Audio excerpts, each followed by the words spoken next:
Hey everybody, welcome back to another episode of the Bourbon Pour. I'm Jordan. And I'm Brian. Today we're going to talk about the best bottles you can get under $30. We've got 5 of them lined up. And I always think that this is a great topic, Brian, because prices on everything have gone up, but particularly in bourbon. Right. So if you can find something in that value, that really kind of stretches the dollar and really still something that you can enjoy. And I know, really, we've talked, that's one of your passions is cheaper priced bourbon. The cheaper priced bourbon. Mm-hmm. We're both in that's all kind of in our wheelhouse. Find the best thing you can for the best buck. Right. Cheapest, it doesn't always mean the lowest quality. Right. A lot of times the cheaper ones can be just as good or better than the $50 to $75 bottles. And likewise, expensive doesn't always mean better. So let's get started. I don't think it's going to be any secret what we're going to start with here. Anybody who has watched us before, how we always rave and rave, we're going to talk about Wild Turkey 101. So that's bottle number 1. Yeah, obviously hard to beat. This is it mixes well with anything. Drinks straight up. It's probably something through the week that if I'm having a pour, probably 50% of the time it's going to be Wild Turkey 101. So what do you mix this with? Usually, do you ever make old fashions with it? I do old fashions with it.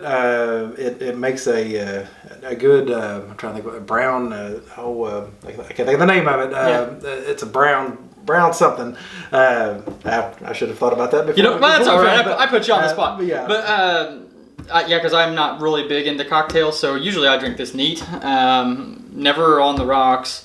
And I don't know how many cocktails I've ever mixed with it. So I usually like things neat. Anyway, this is also one of my favorite bourbons. So, of course, Wild Turkey 101, made in Lawrenceburg, Kentucky at the Wild Turkey Distillery, and it should run you anywhere between $20 and $25. Right, so, about anyway, $25. Good pickup for that. So second on the list, we got Early Times, Bottled and Bond.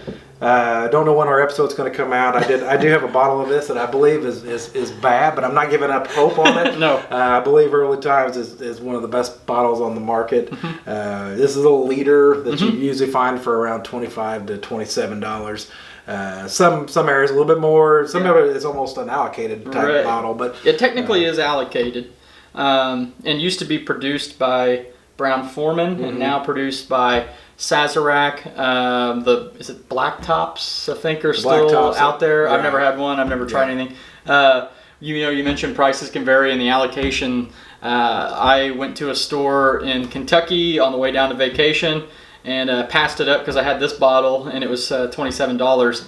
And then I think they caught on to this allocation in Crazy Boom or whatever. Yeah. And same bottle on the same shelf, same store, $90. Oh wow! So, no, I've not $90. I've got a couple spots, and we're about an hour out of Kentucky, out of Louisville. Yeah. So I usually go over there and get it for it's $27.99. Yeah. It went up $1. Right. It was $26.99. Which that's fine. Yeah. So now the next one that we're going to talk about is one I put on almost any list. Yeah. It is just a strong.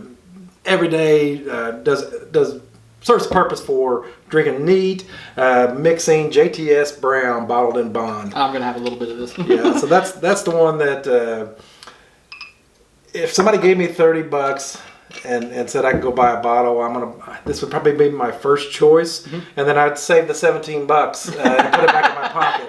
Gas money to get there, man. Yeah, because it is so worth. Like I said, anywhere from about $13 to $15. Great value. It's crazy how good it is. I love the brown sugar note on this. Do you get a brown sugar note with it?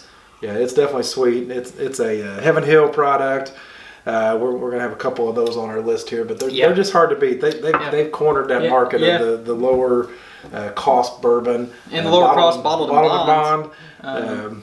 And of course, reminder, bottled and bond, of course, being aged at least 4 years, bottled at 100 proof, one distillery, one distilling season, January to July, or January to June, July to December. Kind of the good early times. So bottled and bond, just always a favorite kind of thing of ours. Oddly enough, our budgets here of these 5, this is the only one, the Wild Turkey, that's not bottled and bond. So. Let's move on to next. We have Evan Williams. Yeah, did we talk about the price of this? I said it was in that $13 to $15 range. Okay. Evan Williams, bottled and bond. Of course, another Heaven Hill product, as we mentioned. You should usually find this for $17 to $20, and this one, if I had to, pick one that I really like to mix in cocktails, it's the Evan Williams Bottled and Bond. I always use that for the mint julep, and it's good on its own, just neat. So yeah, it gets a little bit of a nutty profile. You get the vanilla caramel on it. It just all the things that most people look for in bourbons. It's there. Yeah, and it's a little bit light, I think, but you can't go wrong with Evan Williams. So right, not for the price. Yeah, a little bit light, but hey, it's a $17, $20 bourbon that's bottled and bond.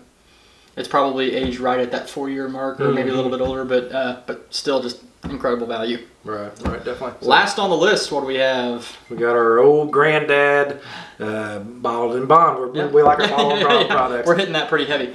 So this one has...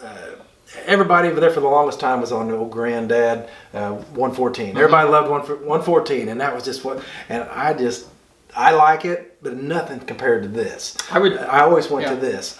And now I see some other people that have been talking about that now this is kind of their go-to. Yeah, I would tend to agree. I was super excited to get the 114 because I had never had one. Got one, I think, last year. And open it up. While good, I do enjoy that one better. We were talking before, got a nice nutty note, little vanilla caramel on the finish. Big time caramel on the finish. Just a good standard. I've never mixed it, or maybe I have. Maybe I've put it in an old fashioned before, and I think it does stand up well in those cocktails. So, Brian, if you were having to guess, and I am putting you on the spot here too, without blinding them, where do you think you would rank these? I know I'm asking you to pick between your two all times. Right? I think I could probably decipher between the taste of these. You probably. But I would probably go Wild Turkey 101, JTS Brown, Early Times, probably old Granddad, and then Evan Williams. Yeah. But they're all killer. Any given day, that could always change. I would go Wild Turkey 101 first, always Wild Turkey. I think I would probably do Evan Williams second, this one third, fourth, and fifth. Although I do love Early Times Bottled. I don't know. It's too hard. What a dumb thing for me to ask, right? But they're all good. So, what do you think? Do you have any lower price bourbons that you enjoy? There was one I left off the list that kind of pained me. The Old Forester 86 or the 100 proof. Yeah. They're both solid in that price range. So hard to beat. But if you can only pick 5, you can only pick 5. Right. One thing we ought to do is we ought to get more Old Forester on this show. We haven't really featured them too much, and that's a classic distillery, classic bourbon. A lot of times I always say if you want to know what bourbon tastes like, try Old Forester because it's kind of that classic flavor. But are there any other ones that we could add to it? Coming to mind, it could be the old Granddad 114 if you're wanting that punch of proof or a benchmark series. Those are very affordable in our area, and we're lucky in Indiana. I know I see a lot of online groups they can't find benchmark ever, and they're overpaying for it, which is really odd, but we have that readily available, and it's always under. I think all of them are pretty much under 20 bucks.